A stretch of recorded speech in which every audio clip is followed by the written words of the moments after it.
तु सर्व सिद्धे ध्रुवमचल मनोमवं गतिं पथे वोछामि समय पाहुडु मृणिमो सुध केवली भणिदम।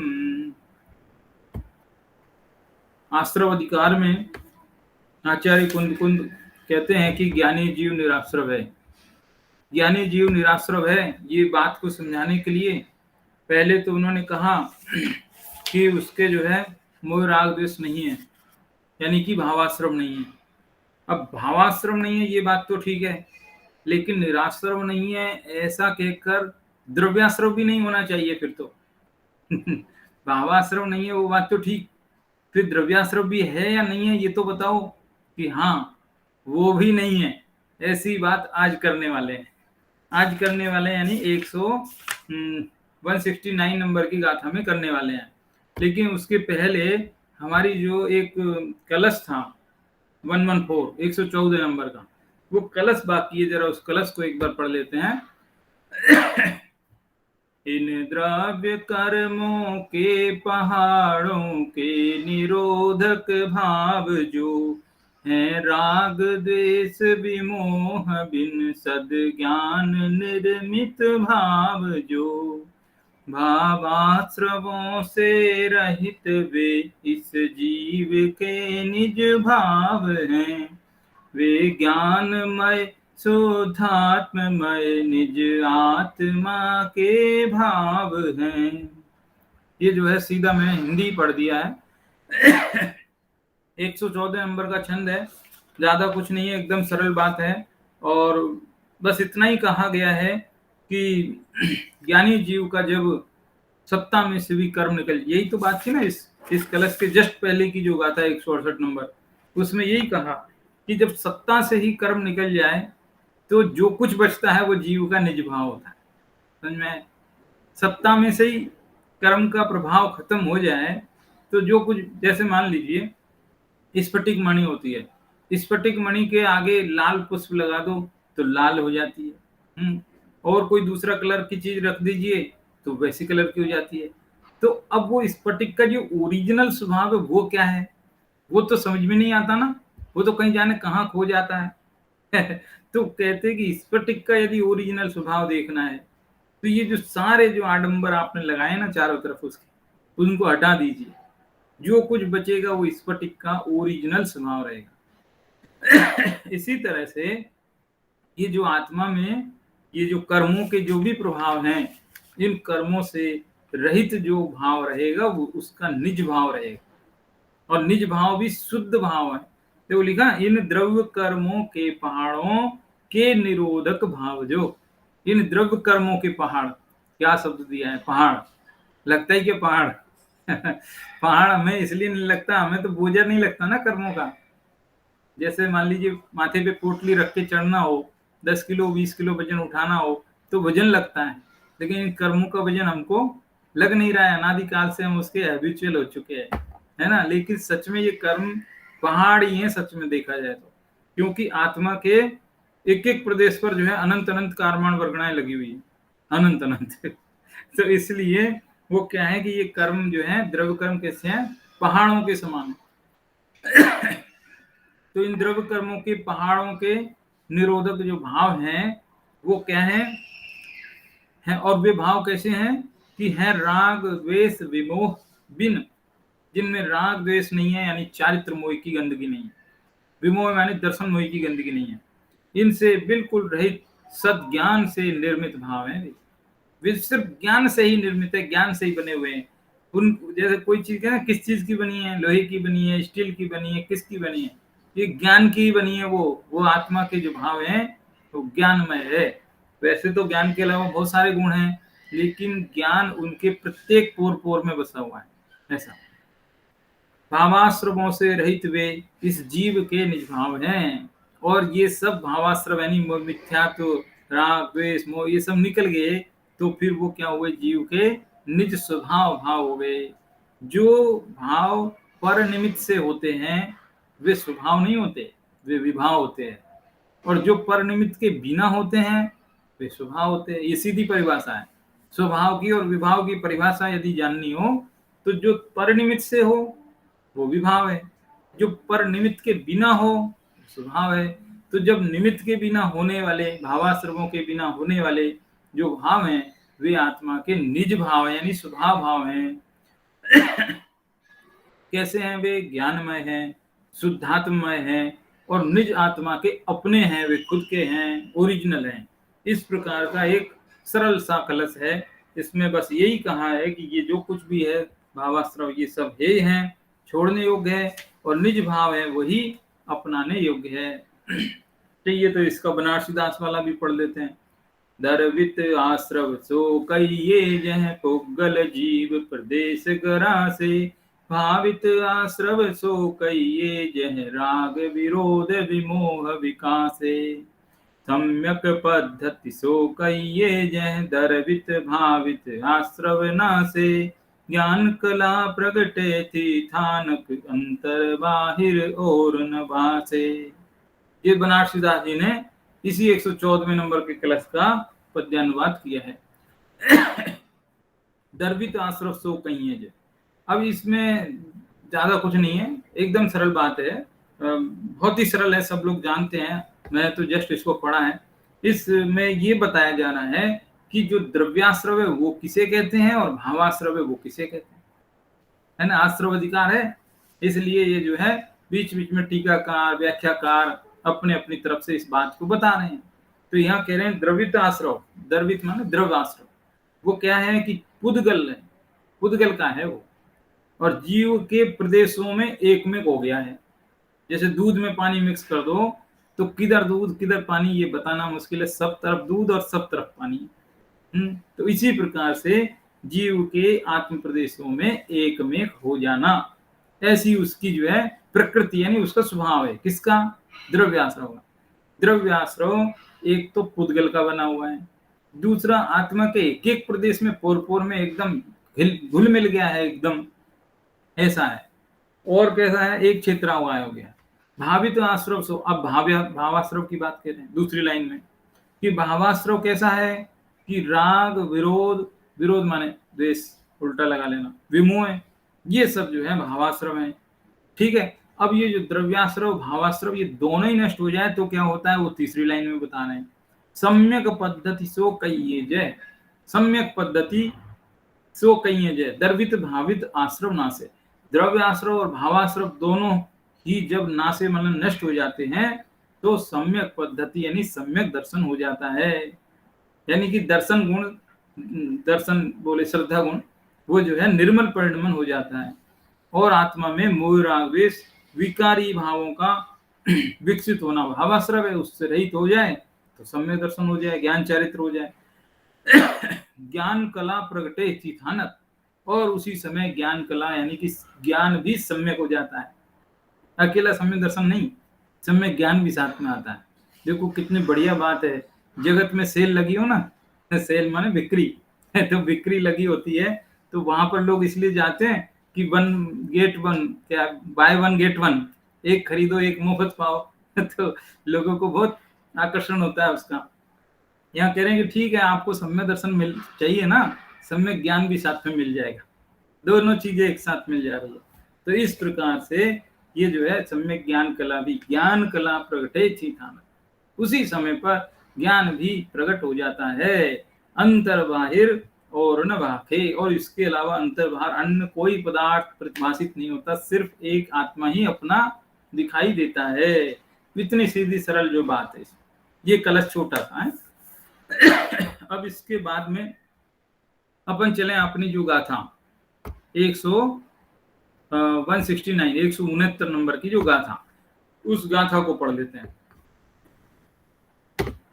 उडवी पिंड समाणा पौवर्ण बद्धा दुपच्चया तस्सो कम शरीरेण दुते बद्धा सव्वे विणाणिस्सो।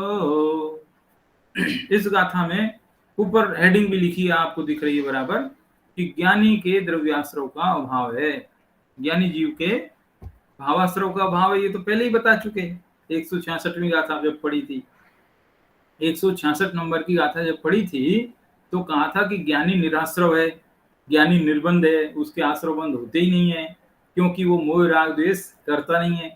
ठीक है, तो वहां तो मोह राग द्वेष नहीं करता ऐसा कहकर भावाश्रव की बात की थी, यानी उसको भावाश्रव नहीं है। लेकिन आधी बात रह गई ना, शिष्य तो पूछता ठीक है भावाश्रव नहीं है वो तो ठीक है, लेकिन क्या द्रव्याश्रव भी उसको नहीं है?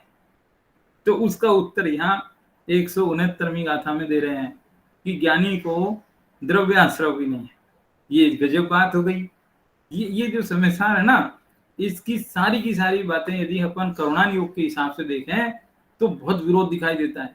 करुणान योग तो कहता है कि नहीं, कैसे नहीं है, 77 प्रकृतियां आ तो रही है ऐसा तो बड़ा विरोध दिखाई देता है। लेकिन अध्यात्म के ग्रंथों की एक शैली होती है, एक स्टाइल होती है उसकी बताने की। वो कहता है कि मुख्य चीज देखो, आप दृष्टि प्रधान चीजें देखो। इसलिए जो ग्रंथ है ये बहुत ही दृष्टि प्रधान बातें करता है। कोई विरोध नहीं है, विरोध जैसा दिखता जरूर लेकिन विरोध नहीं। तो क्या बात बता रहे हैं यहाँ पर कि पुडवी माने पृथ्वी, ठीक है, पृथ्वी के पिंड माने ढेला, मिट्टी का ढेला, पृथ्वी का पिंड मिट्टी का ढेला, उसके समान मतलब समान, पृथ्वी के ढेले के समान यानी मिट्टी के ढेले के समान। पूर्व निबद्धा, पूर्व यानी पहले के, निबद्धा यानी बंधे हुए, पच्चय माने कर्म, तस् माने उस ज्ञानी के, तस् माने ज्ञानी, उस ज्ञानी के, उस ज्ञानी के पूर्व यानी पहले बांधे हुए जो कर्म हैं वे पृथ्वी के ढेले के समान है, मिट्टी के ढेले के समान। और कैसे हैं? कम शरीरेण तु दे, ते माने वे, ते यानी वे कर्म सब वे। इसमें से दूसरा शब्द गाथा में आगे पीछे शब्द हो जाते हैं ना, ढूंढ लेना, आप दिख रहा होगा दूसरी लाइन में लिखा है। ते माने वे, सब वे यानी सभी, वे सभी कर्म। किसकी बात चल रही? कर्मों की बात चल रही। कौन से कर्मों की? पहले बांधे हुए कर्मों की। तो उसने जो पहले जो कर्म बांधे थे वे सभी कर्म नानिस मतलब ज्ञानी के, कम शरीरेण, कर्म शरीर से, कर्म शरीर किसे कहते हैं? कार्माण शरीर को। तो कार्माण शरीर से बद्धा यानी बंधे हुए। समझ में आया? तो बड़ी विचित्र बात है। मतलब इन्होंने जो 14वीं गाथा में जो बात कही थी ना, 14वीं गाथा, बहुत पीछे की बात कर रहा हूं मैं, पहले अनुशीलन में चली गई, पहले भाग में शुरुआत में ही बोली थी, जो जान दिया पाणम अबद्ध पुट्ठम अनन्यम नियदम है। पूरा नहीं बोलता हूं आगे, क्योंकि यही आगे काम की बात। अबद्ध पुट्ठम, ये वाला शब्द याद रखो। ज्ञानी कर्मों को क्या देखता है? अबद्ध स्पष्ट देखता है। ये जो आत्मा को, कर्मों को नहीं है, जो पश्चदी अपाणम, ज्ञानी अपनी आत्मा को कैसा देखता है? अबद्ध स्पष्ट देखता है, न तो किसी से बंधा है न किसी से छुआ है। तो ये कर्म जो बंधे हैं ज्ञानी के, ये किससे बंधे हैं? आत्मा से तो बंध ही नहीं सकते, क्योंकि आत्मा तो उसकी अबद्ध स्पष्ट है। ठीक है, तो अब ये जो कर्म पहले जो उसने बांधे थे वे कर्म उसकी आत्मा के साथ नहीं बंधे हैं, उसके जो आत्मा के चारों ओर जो कार्मण शरीर है उस कार्मण शरीर से बंधे हैं। इसलिए देखा जाए, और कार्मण शरीर में उसका अपनापन है ही नहीं, कार्मण शरीर से भी अपने आप को भिन्न जानता है ज्ञानी। इसलिए वो जो कर्म है वो वास्तव में जो भी बंधे हैं, चाहे कितने भी आए बंधे छूटे जो भी हो जाए, कोई दिक्कत नहीं, वो उसके हैं ही नहीं, उसमें उसका अपनापन टूट गया, खत्म हो गया। इसलिए ज्ञानी वो है उन द्रव्याश्रवों से भी निराश्रव है, द्रव्याश्रव भी नहीं है उसके। ऐसा सिद्ध कर रहे हैं इस गाथा में, कितनी बड़ी बात सिद्ध कर रहे हैं। ये बात आज से 2000 साल पहले जब वो सुनाते होंगे, कहते होंगे, लोगों को कैसी लगती होगी सोचो। आज तो ये जो है बहुत इस पर टीका व्याख्याएं, 1000 साल के बाद आचार्य अमृतचंद्र ने ऐसी टीका लिखी इस समय सार की कि वो कालजयी टीका है। उसके बाद आज तक किसी ने भी मतलब न तो वैसी टीका लिखी न पहले लिखी। आचार्य कुंद के होने के 1000 साल बाद तक भी वैसी टीका नहीं आई, और हमसे भी 1000 साल पहले तक भी कोई टीका नहीं आई। यानी कि अमृतचंद्र के 1000 साल बाद और 1000 साल पहले कभी भी कोई आचार्य ने इतनी जबरदस्त टीका नहीं लिखी। दूसरी टीका भी है जैसे आचार्य की, वो भी अच्छी है, लेकिन जो अमृतचंद्र की टीका है वो अद्भुत है, बेजोड़ है वो। तो इस तरह से इस गाथा में ऐसी बहुत सारी गाथाएं हैं, आगे और भी निर्जरा अधिकार की गाथाएं तो एकदम पहली बार में ऐसा लगता है कि क्या कह रहे हैं महाराज आप। ऐसी ऐसी गाथाएं आएंगी आगे निर्जरा अधिकार में कि ज्ञानी तो भोग भोगते हुए भी, भोगों में लीन रहते हुए, संसार में लीन है, भोग भोग रहे, 5 इंद्रिय के विषयों में लगे हुए हैं, तो भी उस समय पर भी उनको निर्जरा हो रही है। ऐसा ऐसी ऐसी मूल गाथाएं आएंगी। तो ऐसी मूल गाथाओं की यदि टीका नहीं हो, सच में सोचो आप, टीका नहीं हो तो लोग चक्कर में पड़ जाएंगे, क्या क्या रहे महाराज, बड़ी गड़बड़ हो जाएगी। क्योंकि जो टीकाओं में उस बात को खुलासा किया कि कैसे तर्क से, युक्ति से, आगम प्रमाण से सबसे सिद्ध किया कि कैसे है उसके निर्जर है। एक तो कोई आदमी वन जंगल चला जाए सब कुछ छोड़कर, उसके तो आश्रय है, और आप कह रहे हो कि ये जो ज्ञानी आपके घर गृहस्थी में और विषय भोगों में लगा है और इसके निराश्रय। हाँ, विचित्र बात करते हैं आप। तो इस तरीके की जो बात है इसकी टीकाओं में इसका निराकरण तो यहाँ पर भी टीकाओं में ये बात की जा रही है। एक बार इसका हिंदी पढ़ लें। जो बंधे थे भूत में वे कर्म पृथ्वी पिंड सम, वे सभी कर्म शरीर से हैं बाध्य सम्यक ज्ञानी के। जो बंधे थे भूत में, भूत माने भूतकाल में पहले बंधे थे। देखो इसके पहले की गाथाओं में तो कह रहे हैं कि एक बार वो पेड़ से फल गिर गया, दोबारा उदय में नहीं आएगा है। और यहाँ कह रहे हैं कि जिसने पहले बांध लिए हैं वो कर्म उसके हैं सत्ता में अभी। तो थोड़ा सा फर्क है यहाँ की गाथा में और इससे जस्ट पिछली गाथा में, फर्क है थोड़ा सा। पिछली गाथा में तो छायिक सम्यक दर्शन की अपेक्षा बात थी, थोड़ा ध्यान रखना मिस्टेक हो जाएगी वरना। पिछली गाथा में छायिक सम्यक दृष्टि की अपेक्षा से बात की थी, और इस गाथा में छायिक छोड़ करके दूसरे यानी औपसमिक, छाय उपसमिक, उनकी अपेक्षा से बात की है। कैसे है, हालांकि छायिक वाला भी अर्थ ले ना मूल गाथा से तो इतनी ज्यादा तकलीफ नहीं है, लेकिन आगे उसका काम पड़ेगा, मैं बताऊंगा। तो क्या बात है इसमें, इसमें बता रहे हैं कि जो पृथ्वी का पिंड है, ढेला है, ढेला बोलते हैं अपना, तो मिट्टी का पिंड है। बच्चे समुद्र किनारे मिट्टी लेके और घरौंदा बनाते हैं, तो मिट्टी के लड्डू भी बना लेते हैं, मिट्टी का लड्डू। तो वो मिट्टी का लड्डू कैसा है, पौधगल का है, पौधगलिक उद्गल का बना हुआ है, अजीब है। इसी प्रकार जाति की अपेक्षा देखो तो ये जो कार्म शरीर है ये भी पुद्गल के हैं। जैसे मिट्टी का ढेला पुद्गल है, वो पुद्गल है। तो इस प्रकार वो भी अजीब है, ये भी अजीब है। तो इस प्रकार से जाति की अपेक्षा तो दोनों के दोनों एक जैसे ही हैं। मिट्टी का ढेले की उपमा जो दी है ना, पुडवी पिंड समाना, तो पुडवी पिंड समाना ऐसा कह करके वो ये बता रहे हैं कि कार्बन शरीर भी और मिट्टी का ढेला ये दोनों ही एक जैसे हैं, दोनों में कुछ भी फर्क नहीं है। अब देखो क्या लिखा, पहले ये भावार्थ पढ़ लें। क्या लिखा है, आत्मख्याति का भावार्थ। कुछ फोन बज रहा है शायद किसी का, चलो हाँ।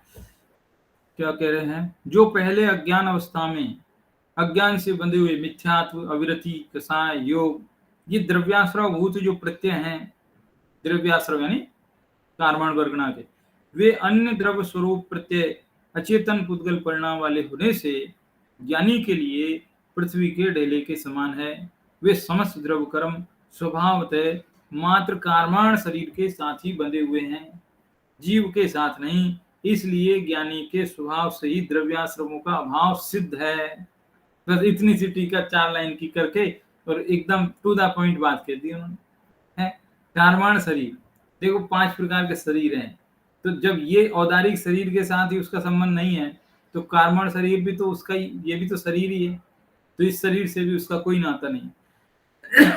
अब यहाँ कह रहे हैं कि आप देखो इसमें आप ध्यान से देखना, ये जो टीका है ना 4 लाइन की, इस 4 लाइन की टीका में जो पहली लाइन में पहला ही शब्द है, क्या शब्द है कि अज्ञान से बंधे हुए मिथ्यात्व, यहाँ पे रुक गया मैं, मिथ्यात्व, अविरति, कसाय, आगे की बात तो ठीक है, लेकिन जो पहला शब्द है ना मिथ्यात्व, ये शब्द जरा पकड़ो कि ज्ञान, एक तरफ तो उसे कह रहे हो कि ज्ञानी है वो, सुनना अब बहुत लॉजिकली बात है, एक तरफ तो कह रहे हो कि वो ज्ञानी है और दूसरी तरफ कह रहे हो कि उसके मिथ्यात्व भी सत्ता में, क्या समझ में आई।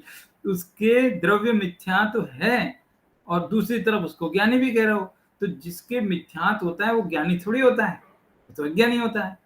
और जिसके मिथ्यात्व चला जाए वो ज्ञानी होता है। हम तो यही जानते हैं आज तक। तो ये कैसी बात कर रहे हैं आप? समझ में आया? लेकिन इसका भी उत्तर है। ये जो बात है ना, ये आपको औपसमिक सम्यक दृष्टि की अपेक्षा लेना और छायोपसमिक की अपेक्षा भी ले सकते हैं।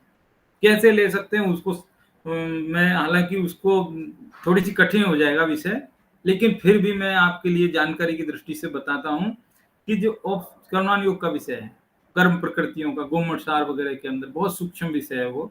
औपसमिक सम्यक दृष्टि जो होता है, औपसमिक सम्यक दृष्टि, उसका जो काल है वो अंतर्मूर्त का है। शास्त्रों में देखना आप, कभी भी कोई भी सम्यक दृष्टि औपसमिक है तो अंतर्मूर्त तक ही सम्यक दृष्टि रहता है। उसके जस्ट बाद में वो वापस मिथ्या दृष्टि होगा, ऐसा नियम से गारंटी से है। मतलब वो ज्यादा समय के लिए नहीं होता। औपसमिक सम्यक दर्शन अंतर्मूर्त के लिए होता है। ठीक है। अब ये जो अंतर्मूर्त के लिए होता है और वापस उसको मिथ्यात्व में आना है, इसका मतलब उसकी सत्ता में मिथ्यात्व नाम का कर्म पड़ा हुआ है ना? तो अब आप कहोगे मिथ्यात्व जब सत्ता में पड़ा है तो फिर वो अंतर्मूर्त के लिए भी सम्यक दृष्टि कैसे हो रहा है? अंतर्मूर्त में ऐसा क्या हो गया कि वो सत्ता में रहते रहते भी फिर सम्यक हो गया उसके? ये भी बड़ी विचित्र बात है। तो उसके लिए मैं आपको दिखाते हैं, देखो क्या है इसमें।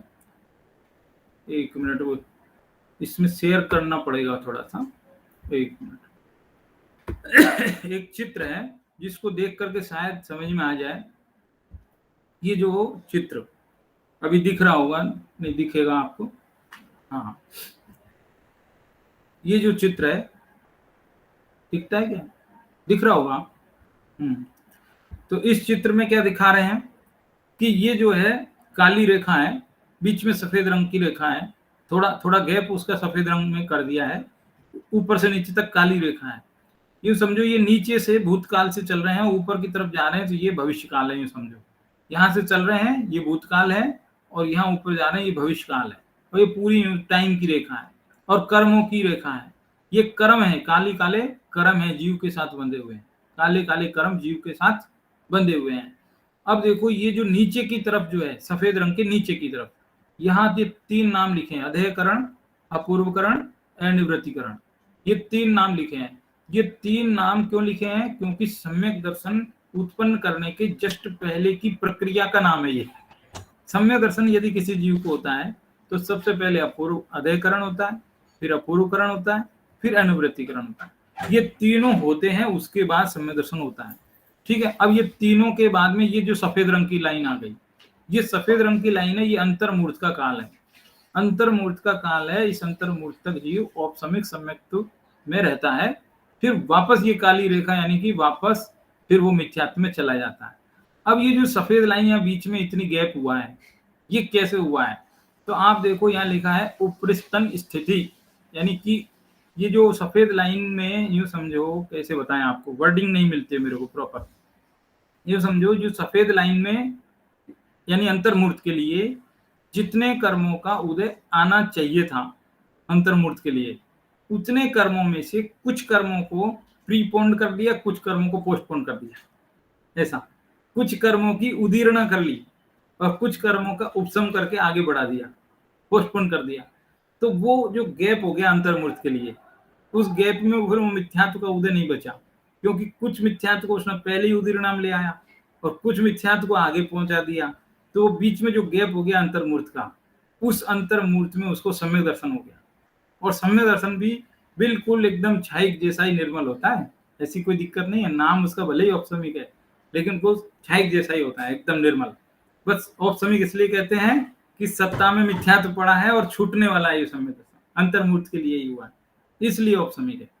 ऐसी है ये, थोड़ी टेक्निकल चीज है, सूक्ष्म भी है। गोमठ सार जैसे ग्रंथों में कई कई बार पढ़ने पर समझ में आती है। तो ये बात कैसे बताई कि ये जो ज्ञानी जीव है, औपसमिक समय दृष्टि है, इसकी सत्ता में मिथ्यात्व पड़ा है।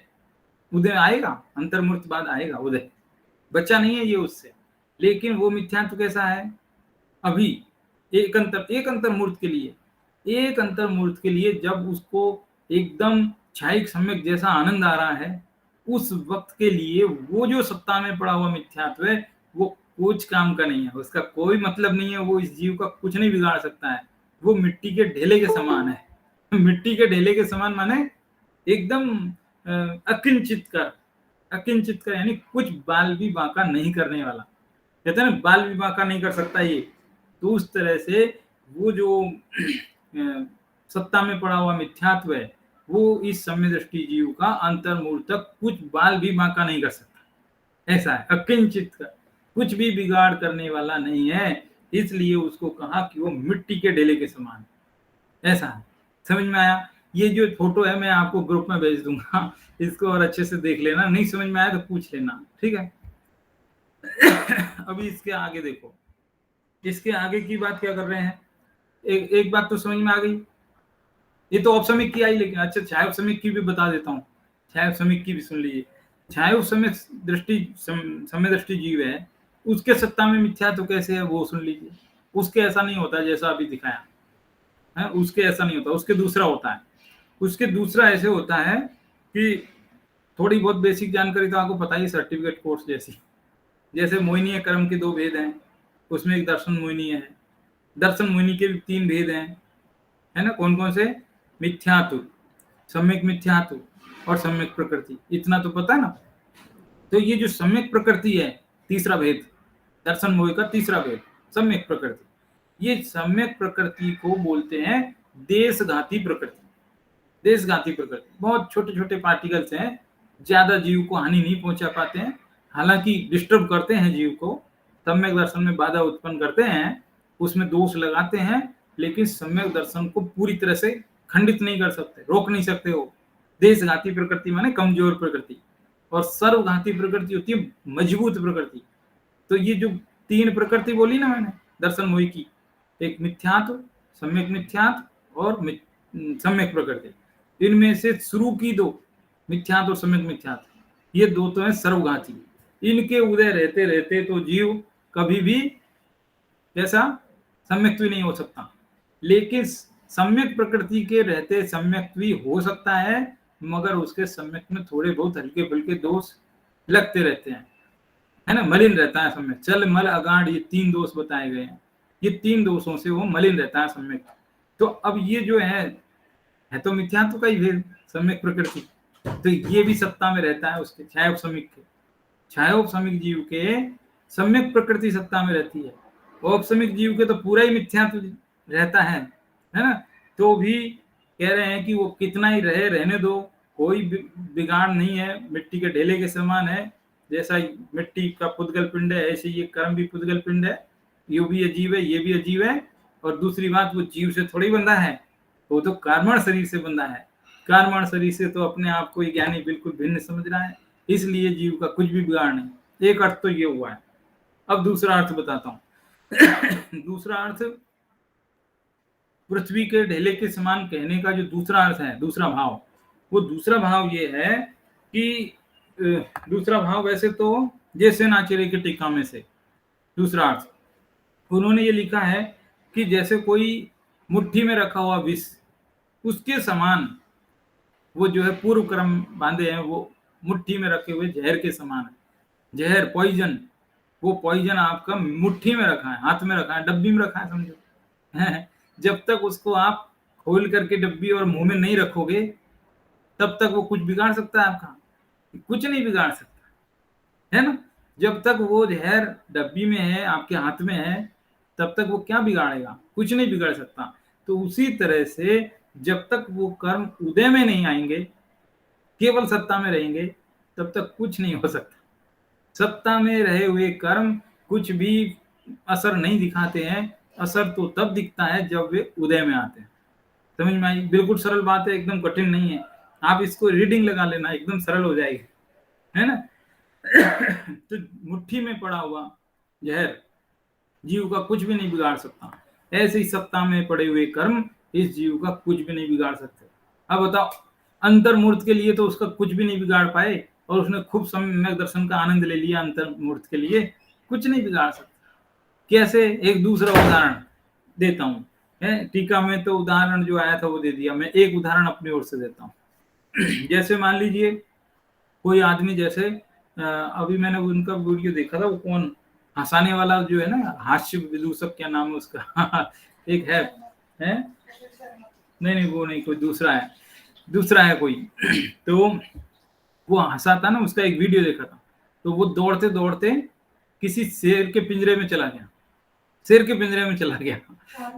हाँ, चार्ली चैपलिन उसका वीडियो है ये। तो चार्ली चैपलिन का वीडियो देखा था, वो हंसते हंसते मतलब दौड़ते दौड़ते और गलती से किसी शेर के पिंजरे में चला गया है, दुबकने के लिए, छुपने के लिए जगह देख रहा था, छुपने के लिए किसी से पीछा कर रहा था कोई, तो उससे बचने के लिए, और शेर के पिंजरे में ही चला गया। लेकिन उस वक्त शेर सोया हुआ था, शेर सोया हुआ था। तो अभी बताओ, सोया हुआ शेर कुछ बिगाड़ सकता है? जब तक शेर जगेगा नहीं तब तक किसी का कुछ बिगड़ नहीं सकता। हालांकि घबराहट तो होगी, वो ठीक है, लेकिन शेर सोया है तब तक कोई खतरा नहीं है, शेर जगेगा तो खतरा है। समझ में आई बात? ऐसे ही कर्म जब तक सत्ता में पड़े हुए हैं तब तक वे कुछ भी असर नहीं दिखाएंगे, जरा सा भी। आप ये समझो, कितना भी अनंतानुबंधी कर्म हो, भारी से भारी कर्म हो, सर्वघाती प्रकृति हो, पूरा कर्मों का राजा हो, सरदार हो, वो क्यों ना हो, लेकिन यदि सत्ता में है, उदय में नहीं है, तो कुछ फर्क नहीं पड़ेगा, कोई चिंता की बात। जब तक उदय में नहीं आएगा तो कोई फर्क नहीं। जैसे मान लो क्या होता है, आज किसी ने कोई बहुत गलत काम किया, खूब पाप कमाया, किसी बहुत लोगों के साथ अन्याय किया है, अनीति पूर्वक पैसा कमाया, बहुत लोगों को सताया, इतना पाप कमा लिया, तो भी उसका जीवन में अपन को कुछ दिक्कत दिखाई नहीं देती, सब आनंद से जी रहा है। कई लोगों के प्रश्न होते हैं ना, देखो फला आदमी कितने पाप करता है तो भी खुशी खुशी है, उसकी जिंदगी चल रही है, ऐसा। तो वो क्यों चल रही है? क्योंकि जो पाप कमाया ना, वो अभी सत्ता में पड़ा है, उनका उदय चालू नहीं हुआ, इसलिए बढ़िया चल रही है उसकी जिंदगी। जिस दिन उदय में आ जाएंगे वो सब स्थिति खराब हो जाएगी। तो सत्ता में पड़े हुए कर्म कैसे हैं? पृथ्वी के पिंड के समान, मिट्टी के ढेले के समान है, और वो मिट्टी का ढेला बिल्कुल अकिंचित करे। इसलिए ज्ञानी द्रव्याश्रमों से भी निराश्रव है। एक कैसा विचित्र अर्थ निकाला है, गजब की बात है गजब की बात है ना? इसमें बहुत सारी बात है। अभी एक चीज और बताएं, सत्ता में पड़े हुए कर्म कोई फल नहीं देते हैं। इस बात को बताने के लिए एक कुछ शब्द आता है अपने शास्त्रों में, उसको बोलते हैं आबाधा काल। आबाधा काल, हालांकि ये चीजें इसमें समय सार में नई व्याख्या में इन्होंने लिखी है, क्योंकि वो पूरा एकदम करुणान योग की तरफ बात चली जाती है, ये अध्यात्म का प्रकरण है, वो कठिन पड़ जाती है बात, इसलिए। लेकिन वो जानकारी की दृष्टि से मैं, क्योंकि इससे बिल्कुल रिलेट कर रहा है ये टॉपिक, है ना, तो उसको बोलते हैं आबाधा काल। जैसे मान लीजिए अभी मैंने कोई कर्म बांधा, जैसे ही बांधा तुरंत वो फल नहीं देगा, कर्म तुरंत फल नहीं देता है, बांधा और तुरंत फल दे दे ऐसा नहीं होता है। कम से भी कम टाइम लगेगा, तो अंतर्मुहूर्त लगेगा, उससे भी कम है एक टाइम कुछ लिखा है उसका, उससे आवली का कुछ भाग है, उतना भी कुछ समय लेता, लेकिन लेगा जरूर। ऐसा नहीं कि तुरंत बांधा और तुरंत फल देगा। तो जो टाइम लेगा वो, उसको बोलते हैं आबादा का। कर्म बांधने के बाद और उदय में आने के पहले जो समय लगता है उसको बोलते हैं आबादा काल। ठीक है? उस आबादा काल का कोई मेजरमेंट, कोई पैमाना, कोई सूत्र, कोई फार्मूला, ऐसा यदि आपको जानना है तो मैं उसके बारे में बताता हूँ। गोमठ सार में मैंने पढ़ा कि एक एक कोड़ा कोड़ी, हाँ एक कोड़ा कोड़ी, एक कोड़ा कोड़ी सागर की स्थिति का यदि कोई कर्म आपने बांधा, एक कोड़ा कोड़ी सागर की स्थिति वाला कोई कर्म, बहुत सागरों की स्थिति होती है कर्मों की, इसलिए पता नहीं चलता आदमी इस जन्म में कर्म कमाता है और पता अगले ही जन्मों में चलता है, इसलिए लोगों को ये भ्रम हो जाता है कि वो आदमी इतने पाप करता है तो भी सुखी है, हम इतना धर्म कर रहे हैं तो भी दुखी है ऐसा। मैं पढ़ता था दिल्ली में, तो एक मेरे पड़ोस में एक थे सज्जन, वो मेरे को ऐसा प्रश्न पूछते थे कि अरे आप तो ये जैन शास्त्र बहुत पढ़ते हो, तो आपको तो ये चीजें पता होगी, आप बताओ ऐसा क्यों है, ऐसा मेरे पूछते थे वो उस वक्त बहुत 20-25 साल पहले की बात है। तो ऐसे अक्सर लोगों के प्रश्न रहते हैं, है ना? तो वो जो आबादा काल की क्या फार्मूला है वो मैं आपको बताऊं, एक मिनट, जरा शेयर करना पड़ेगा, जरा कहाँ रखा है। ये शेयर, एक मिनट, शेयर करने के लिए टैब में जाना। हाँ, ये मिला मुझे। अभी आपको दिखेगा।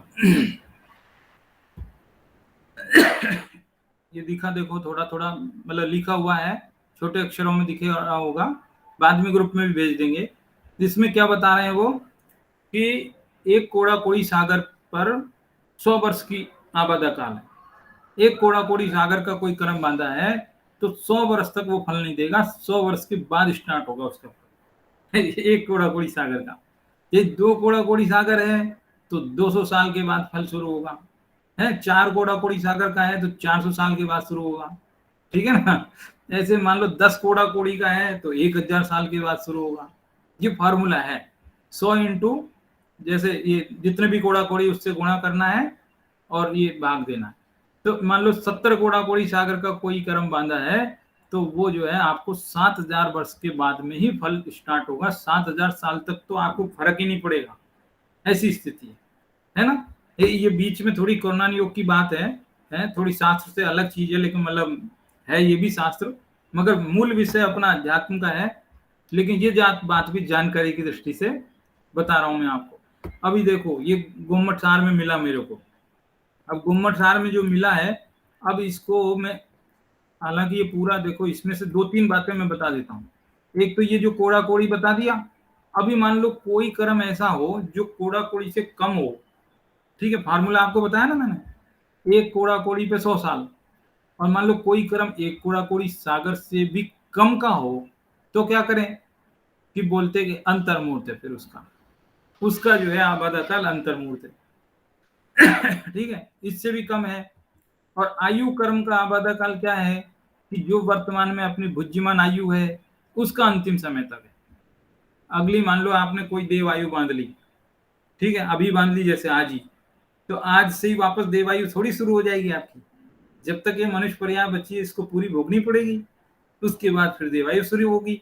तो ऐसे सबके थोड़े थोड़े अलग अलग फार्मूले हैं। ठीक है, आयु क्रम का तो यही है कि वर्तमान आयु पूरी हो तब वो शुरू होगी, है ना। और कोड़ा कोड़ी का 100 साल है, कोड़ा कोड़ी से नीचे का है तो अंतर्मूर्त है। ये मोटी मोटी 2-3 बातें। अब लेकिन ये जो प्रकरण बीच में आया, बीच में, अभी अपना विषय तो अलग है, लेकिन ये बीच में जो प्रकरण आया, ये बीच में जो आबादा काल को जानने से क्या फायदा।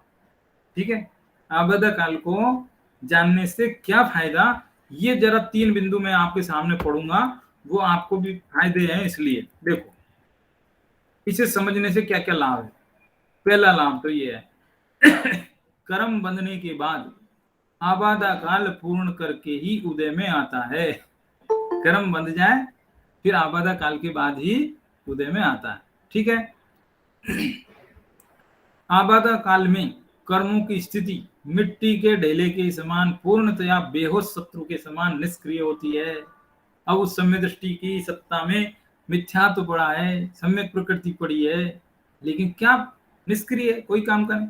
यदि उस समय हम भेद ज्ञान पूर्वक अंतरोन्मुखी पुरुषार्थ करें तो वे सत्ता से भी पूर्णतया नष्ट हो जाते हैं। समझ में आया। यदि वो सत्ता में है और उस दौरान जीव यदि पुरुषार्थ करे तो सत्ता में से भी उनमें आपने देखा होगा संक्रमण हो जाता है, उत्कर्षण हो जाता है, अपकर्षण हो जाता है। अच्छे कर्मों की मान लो स्थिति है वो बढ़ सकती है, और अच्छे कर्म करें तो ऐसा भी होता है, घट सकती है बुरे कर्म करें तो अपकर्षण हो जाता है। घटने को कहते हैं अपकर्षण, बढ़ने को कहते हैं उत्कर्षण। कर्मों की प्रकृति का बदल जाना वो है संक्रमण। तो ये फर्क पड़ जाता है। ठीक है, ये पहला फायदा है। 3 फायदे पढ़ूंगा मैं, दूसरा भी। कितनी स्थिति तक कितना आबादा काल होगा यह पूर्ण सुनिश्चित है, यानी कि जानने देखने की शक्ति से पूर्णतया रहित जड़ कर्म भी, ये मैं आपका खास ध्यान दिलाना चाह रहा हूँ। ये जड़ कर्मों की जो मैंने पिछले व्याख्यान में बात की थी आपसे कि ये कर्म इतने जड़ हैं, दिखते नहीं है, सूक्ष्म है, तो भी इनकी कैसी जबरदस्त व्यवस्था है, उस चीज के लिए पढ़ रहा हूँ ये। ठीक है, कितनी स्थिति पर कितना आबादा होगा ये पूर्ण सुनिश्चित, जानने देखने की शक्ति से रहित जड़ कर्म भी अपनी स्पर्शादि अनंत वैभव संपन्नता के बल पर प्रति समय इतना सुव्यवस्थित कार्य कर रहा है। कौन कर रहा है? जड़ कर्म। जड़ कर्म कैसा है कि एकदम बिल्कुल जानने देखने की कोई शक्ति नहीं उसके पास, अज्ञानी है वो, बिल्कुल ज्ञान है नहीं उसके अंदर, तो भी इतना वो सुव्यवस्थित कार्य कर रहा है। इससे सिद्ध है कि जड़ चेतन सभी द्रव्य, जड़ भी चेतन भी, सभी द्रव्य अपना अपना कार्य करने में पूर्णतया सक्षम है। इच्छानुसार कर्तृत्व का कहीं भी अवसर नहीं। कोई सोचे कि मैं ऐसा कर दूं, मैं ऐसा कर दूं, अरे हमारे करे कुछ नहीं होता, सारी व्यवस्था जगत की बहुत सिस्टमेटिक है। ये दूसरा फायदा मैंने, ठीक है। तीसरा और जरा सा देख लीजिए, फिर वापस अपने विषय पर ही आएंगे। इस प्रकरण से विशाल का है, सूक्ष्मदर्शी यंत्रों द्वारा भी ज्ञात नहीं होने वाली इस सूक्ष्माति सूक्ष्म कर्म व्यवस्था को जानने वाले कौन? जब साइंस ने भी नहीं पकड़ी तो कौन? कि केवल ज्ञान। तो वो केवल ज्ञान की विशालता, महिमा, वो सब समझ में आती है, पता लगती है, तो हमको महिमा आती है इस ज्ञान की। इसलिए ये चीज मैंने आपको बताई, समझ में आई? आबादा काल किसे कहना, ठीक है। आबादा काल क्या है? तो अब आबादा काल समझ गए आप। मान लीजिए एक कोड़ा कोड़ी सागर की स्थिति वाला कर्म बांधा, तो 100 साल तक तो मजे से जियो, कोई दिक्कत नहीं, कोई दिक्कत नहीं। 100 साल के बाद ही असर दिखेगा, उसके पहले असर नहीं दिखेगा। तो ऐसे ही सम्यक दृष्टि के पुग्वनिबद्धादुपच्चया तस्य पुड्वी पिंड समान, पृथ्वी के पिंड के समान है। अकिंचित करें, अकिंचित कर, कुछ नहीं करने वाले, अकिंचित। और कैसे हैं कि ज्ञेय हैं, सिर्फ जानने योग्य। जान लो, उदय में आया तो जान लो, सत्ता में है तो जान लो, खत्म। कुछ करना वाला नहीं है, सिर्फ जानने लायक है, जान लो बस, देख लो, इतना सही है। पढ़ने योग्य है कई एक दो पैराग्राफ तो, लेकिन पूरा पूरा पढ़ते हैं तो बहुत समय चाहिए उसके लिए, लेकिन इतना ही समझो, एक दो पैराग्राफ तो पढ़ता हूँ फिर भी, खास है। पेज नंबर 31 पर, 31 पर, स्वामी जी वाले, जिसने अपने ज्ञायक तत्व को राग से भिन्न किया एवं पर्याय में ज्ञान व आनंद का स्वाद लिया है, कौन? ज्ञानी जीव है। उस धर्मी को पूर्व में पहले है, सम्य दर्शन होने के पहले तो कर्म बंधे ना, वो कर्म अज्ञान से बंधे हुए जो कर्म, जड़ कर्म अथवा दर्शन मोह का थोड़ा सा अंश, अभी जो समझाई थी ना मैंने आपको बात, छायोपशमिक सम्यक दृष्टि वाला, वो देखना। दर्शन मोह का थोड़ा सा अंश जो कि छायोपशमिक सम्यक के होने पर भी रहता है। कौन सा वाला? सम्यक प्रकृति, सम्यक प्रकृति रहता है ना। तथा अविरति कसाय योग रूप द्रव्याश्रव भूत प्रत्यय है ना। मतलब मिथ्यात्व तो है ही, मिथ्यात्व में से 3 है ना, वो 3 में से 2 छोड़ के तीसरा वाला वो है बाकी अविरति कसाय योग, ये सब द्रव्याश्रव उसके हैं। किसके? ज्ञानी के। लेकिन फिर भी वो निराश्रव है। कैसे है वो देखो आगे।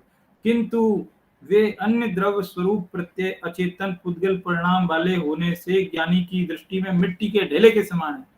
बताओ क्या फायदा है?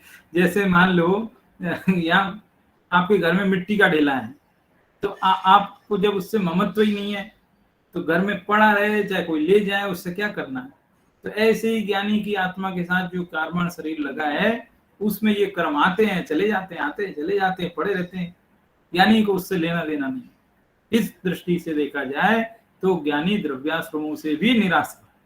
कैसा विचित्र दृष्टिकोण है, विचित्र बातें बता रहा है। देखो एक चीज बताऊं, समय सार का आश्रव अधिकार है, लेकिन आपने दुनिया के जितने भी ग्रंथ हैं सब में आश्रव की चर्चा पढ़ना। आप चाहे इसमें पढ़ो तत्वार सूत्र में, चाहे किसी दूसरे ग्रंथ में पढ़ो, वहां आश्रव में आपको पहले तो भेद प्रभेद बताएंगे, परिभाषा बताएंगे, उनकी पूरी सब बताएंगे, पूरी रामायण बताएंगे, मतलब ठीक है। समय सार में भेद प्रभेद तो कहीं नहीं बताए, अभी तक अब नहीं बताए ना, आगे भी नहीं बताएंगे। बस इतना सा कह दिया, मिथ्यात्व विरति कसाय और योग, बस। हालांकि वो बता सकते थे, लेकिन उन्होंने कह दिया बहुभेया, बहुत सारे भेदों वाले हैं, लगा लेना, जरूरत नहीं बताने की। क्योंकि हम भेदों में उलझाएंगे नहीं, हम सीधे सीधे आपको तत्व की बात ये बताएंगे कि ज्ञानी जीव इन कर्मों से निराश्रव कैसे रहता है, बस। ऐसी संवर अधिकार में होगा। संवर अधिकार में कहीं पर भी रंच मात्र भी चर्चा नहीं की कि संवर के कितने भेद हैं, बताए नहीं। पूरा अधिकार हो गया, एंड हो गई बात, लेकिन कहीं बताया नहीं, एक बार भी नहीं गिनाया। निर्जल अधिकार में भी नहीं गिनाया, किधर भी नहीं गिनाया। वो कह रहे हमको क्या करना वेद प्रवेद में जाके, हम आपको सीधी बात बताएंगे एकदम टू द पॉइंट। तो ये थोड़ा डिफरेंट टाइप की चीज है थोड़ा सा। तो ये कैसा है कि अकिंचित कर, यहाँ पढ़ रहा था ना मैं, कहाँ पढ़ रहा था, किंतु वे अन्न द्रव स्वरूप प्रत्यय अचेतन पुद्गल परिणाम वाले होने से ज्ञानी की दृष्टि में मिट्टी के ढेले के समान है। जिस तरह मिट्टी का ढेला अजीब है, ज्ञेय है, उसी तरह वे कर्म प्रत्यय भी अजीब हैं, ज्ञेय हैं। जिस तरह मिट्टी का ढेला पुद्गल स्कंद है, कर्म भी पुद्गल स्कंद है। क्या बिगाड़ लेगा जीव का, है ना। अब दूसरा पैराग्राफ भी पढ़ ही लेते हैं, पढ़ लेते हैं, चलो समय तो हो रहा है लेकिन पढ़ते हैं। वे मिथ्यात्व अव्यति कसाय व योग के परमाणु जो जड़ अचेतन हैं, वे मात्र कार्माण शरीर के साथ बंधे हैं, जीव के साथ नहीं। कैसा है जीव, अवध स्पृष्ट है, कर्मों से बंधा नहीं है। ऐसे 14वीं गाथा में जो बात कही थी वो यहाँ आके खुलासा हो रही है। ऐसे मिथ्यात्वादी जड़ प्रत्ययों का आत्मा के साथ संबंध नहीं है, तथा पर्याय में द्रव्य कर्म के साथ जो निमित्त नैमित्तिक संबंध है, ज्ञानियों ने उससे भी अपना संबंध तोड़ दिया। द्रव्य कर्म का पुद्गल कार्मण शरीर के साथ ही कर्ता कर्म संबंध है। किसके साथ संबंध है, कर्ता कर्म संबंध किसके साथ है, इन द्रव्य कर्मों का कार्मण वर्गणाओं के साथ, क्योंकि यह परिणमति से कर्ता, ये परिभाषा है याद रखना। कर्ता किसे कहते हैं कि जो स्वयं परिणमित हो वो करता है। कर्म रूप तो कार्मण वर्गण है, परिणमित होती है, इसलिए वे ही उनकी करता है, जीव करता नहीं है। लो ज्ञानी निराश्रय हो गया, ज्ञानी को कर्मों के बीच रहते हुए भी उनसे एकदम निराश्रय कर दिया ठीक है। कर्मों के बीच रहते हुए भी, जैसे कीचड़ में कमल रहता है लेकिन कीचड़ से अपृथक मतलब पृथक रहता है, उसी तरह से ज्ञानी कर्मों में रहते हुए भी कर्म से रहित है, ऐसी सिद्धि कर रहे हैं। ऐसा हमें सार का दृष्टि प्रदान करते हैं। आगे देखिए, कर्ता कर्म संबंध निकाल दिया ना, अब निमित्त नैमित्तिक संबंध निकाल रहे हैं। त्रिकाल चैतन्य घन स्वरूप भगवान आत्मा का द्रव्य कर्म के साथ निमित्त नैमित्तिक संबंध भी नहीं है। उपादान तो खत्म ही कर दिया, निमित्त नैमित्तिक भी कर रहे हैं। कैसे कर रहे हैं कि ज्ञानी को वर्तमान पर्याय में जो द्रव्य कर्म के साथ निमित्त नैमित्तिक संबंध है, उसने उसे भी तोड़ लिया। इस कारण सम्यक दृष्टि के मिथ्यात्व प्रकृति कदाचित सत्ता में होवे, तो भी उस प्रकृति के परमाणुओं का कार्मण शरीर के साथ संबंध है, जीव के साथ नहीं। तो अब निमित्त नैमित्तिक भी नहीं रहा ना।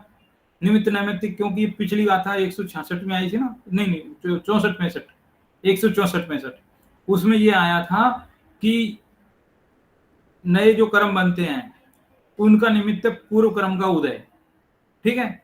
लेकिन पूर्व कर्म के उदय मात्र से ही नए कर्म नहीं बनते, क्योंकि जब तक जीव मोह राग द्वेष नहीं करेगा तब तक नहीं बनेंगे, क्योंकि मोह राग द्वेष कर्म उसके निमित्त के भी निमित्त है, ठीक है। तो जो निमित्त के निमित्त से उसने संबंध तोड़ लिया, ठीक है ना। तो अब निमित्त का निमित्त से संबंध टूट गया, यानी मोह राग द्वेष तो रहा नहीं।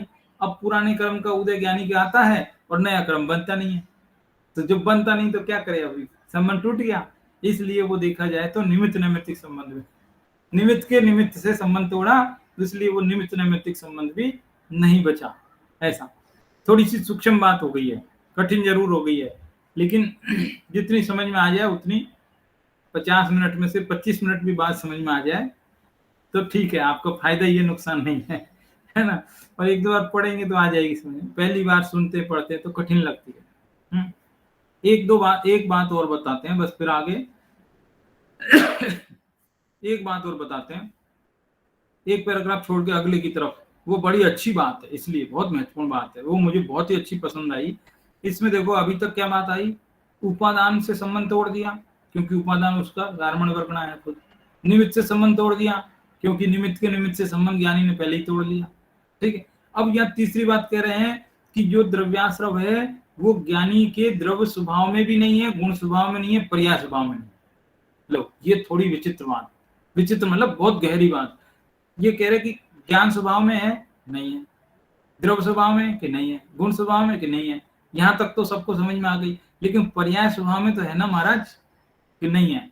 कैसे नहीं है, तो कह रहे कि पर्याय में जैसे राग द्वेष का संबंध है, वैसा पर्याय में कर्म का संबंध नहीं है। लो कर्म का देखो, पर्याय में राग द्वेष का संबंध बोलो जब तो हम स्वीकार करेंगे कि हाँ है, पर्याय में राग द्वेष है, ज्ञानी के भी है, कोई बात नहीं, वो तो हम स्वीकार कर लेंगे, लेकिन कर्म का संबंध नहीं है। कर्म का संबंध जीव से कहाँ है? कर्मण शरीर से। वो पृथक है, वो अजीव है। अजीव है तभी उसको उपमा दी थी पुड़वी पिंड समान, नहीं तो कोई दूसरी उपमा दे सकते थे। पृथ्वी के पिंड की उपमा इसलिए दी है कि वो अजीव है और ये कार्बन शरीर भी अजीव है। तो जो अजीव है उसका जीव से तो दूर दूर का नाता नहीं है। आप बोलो कि राग द्वेष का नाता है तो हम मानेंगे हाँ है। पर्याय स्वभाव में राग द्वेष हो सकते हैं लेकिन कर्म नहीं हो सकते। ये ऐसे डिफरेंस किया है इन्होंने, समझ में आई बात? तो इस तरह से ये बात कुछ कुछ हो गई है ना, और बची बात और कर लेंगे काफी। तो इस तरह से मेरे ख्याल से आज की चर्चा यहीं विराम देना चाहिए। ठीक है, धन्यवाद। समझ में आया? कठिन तो नहीं लगा किसी को? कठिन लगे तो बताना मेरे को।